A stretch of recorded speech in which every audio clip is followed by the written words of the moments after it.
आप देख रहे हैं अनहोनी। अनहोनी में आज की कहानी हमारे साथ शेयर की है गौरव जी ने। तो चलिए शुरू करते हैं आज की ये कहानी। बहुत साल पहले जब मैं अपने गांव में रहा करता था और वहीं खेती का काम किया करता था। शहर और गांव में वैसे तो अब उतना फर्क रहा नहीं, बस एक ये अंतर है कि शहर के मुकाबले गांव के लोगों के पास वक्त ही वक्त होता है। जहां शहर की भाग दौड़ में लोगों को सांस लेने की भी फुर्सत नहीं होती, वहीं गांव में सुबह से ही लोगों की महफिल जमनी शुरू हो जाती है। कुल मिलाकर गांव का वातावरण काफ़ी अच्छा और सुकूनदायक होता है। मगर उसी गांव में मेरे साथ ऐसा हादसा होगा, इसका मुझे रद्दी भर भी अंदाज़ा नहीं था। दरअसल वाकया कुछ यूं है कि उन दिनों हमारे घर में टीवी नहीं हुआ करता था और मेरे दोस्त अजय के घर में नया नया ही टीवी आया था। तो मैं हर शाम चाय पीकर अजय के घर टीवी देखने चला जाता था और रात के 9 बजे तक अपने घर वापस आ जाया करता था। ऐसे ही एक शाम मैंने अपने घर में चाय पिया और आता हूँ बोलकर अजय के घर की तरफ चलता बना। अजय का घर मेरे घर से करीब 15 मिनट की दूरी पर था। तो मैं टीवी देखने के लिए अपने कदमों को जल्दी जल्दी बढ़ाए जा रहा था। अजय के घर जाने वाले रास्ते में एक पुराना कब्रिस्तान पड़ता था। पहले लोग उस कब्रिस्तान के बाहर चबूतरे पर आकर बैठा करते थे, पर पता नहीं क्यों अब लोग उस जगह पर बैठने से कतराते हैं।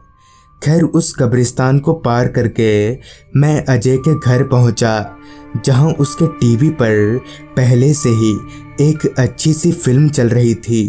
मैं भी बैठकर टीवी देखने लगा। फिल्म मुझे इतनी अच्छी लगने लगी कि मैंने ठान लिया कि पूरा फिल्म देखे बिना घर नहीं जाऊंगा। फिल्म देखने में मैं इतना मसरूफ़ हो गया कि मुझे वक्त का पता ही नहीं चला। फिर जब फिल्म ख़त्म हुई तो वक्त हो रहा था रात के 10 बजे का। मैं झट से उठा और अजय को आता हूँ बोलकर घर की तरफ निकल पड़ा। अब रात काफ़ी हो चुकी थी, जिस वजह से रास्ता पूरी तरह से खाली हो चुका था। मेरे अलावा कहीं कोई इंसान नज़र नहीं आ रहा था, जिस कारण अब मुझे थोड़ा डर लगने लगा था, ये सोचकर कि कहीं कोई गलत आदमी ना मिल जाए। चलते चलते अब मैं उस कब्रिस्तान के बेहद नज़दीक था। पता नहीं क्यों अब मेरा दिल भी बहुत ज़ोरों से धड़कने लगा था।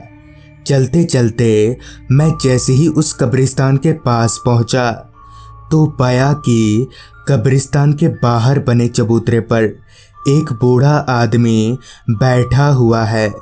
मैं अभी उस आदमी को देखते हुए वहां से गुजर ही रहा था कि तभी उस आदमी ने हाथ का इशारा करते हुए मुझे अपने पास बुलाया। मैं जब उसके पास गया तो उसने कहा, बेटा जरा आगे तक छोड़ दोगे? वो क्या है कि मुझे चलने में दिक्कत होती है, थोड़ा सा सहारा दे दो। लिहाजा मैंने उस बूढ़े आदमी को सहारा दिया और उसे पकड़कर आगे बढ़ने लगा। अभी हम 2 कदम ही चले थे कि अचानक ही वो बूढ़ा आदमी एकदम बदल गया और बहुत ही लंबा हो गया। वो मुझे घसीटते हुए कब्रिस्तान के भीतर ले जाने की कोशिश करने लगा।